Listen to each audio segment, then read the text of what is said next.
да ја вратиме слободата и демократијата во Република Македонија, да ги вратиме европските вредности. Оваа папка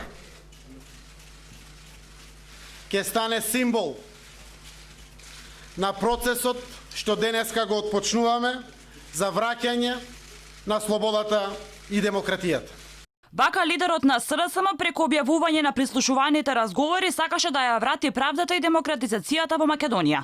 Сега, речи се 5,5 години подоцна, поднесува кривични пријави за објавување на снимени разговори во јавноста, во кои главни актери се наводно Заев и луѓе блиски до него.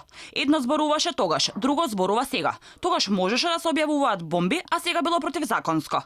Во 2015 година Заев го почна проектот Вистината за Македонија, за кој вели дека бил транспарентен и заштитела приватноста на оние кои биле прислушувани. А за новите бомби, објавени периодов, според првиот човек на социјалдемократите, кривични пријави поднел, оти морало процесот да се истера до крај.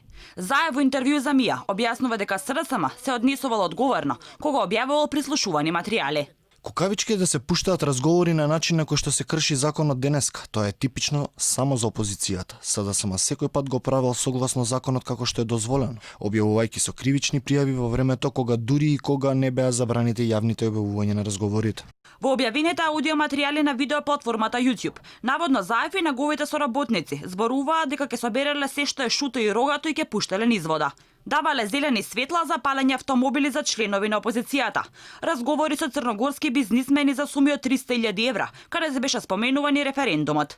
Доколку има индиции за криминал во разговорите, тие нема да може да се користат како докази. Оти со новиот закон за обвинителство кој СДСМ го истурка, тие не може да се користат како доказни материјали. Како доказни материјали може да се користат само бомбите објавени до 30 јуни 2017 година, во чии разговори главно беа функционери само на ВМРО ДПМН.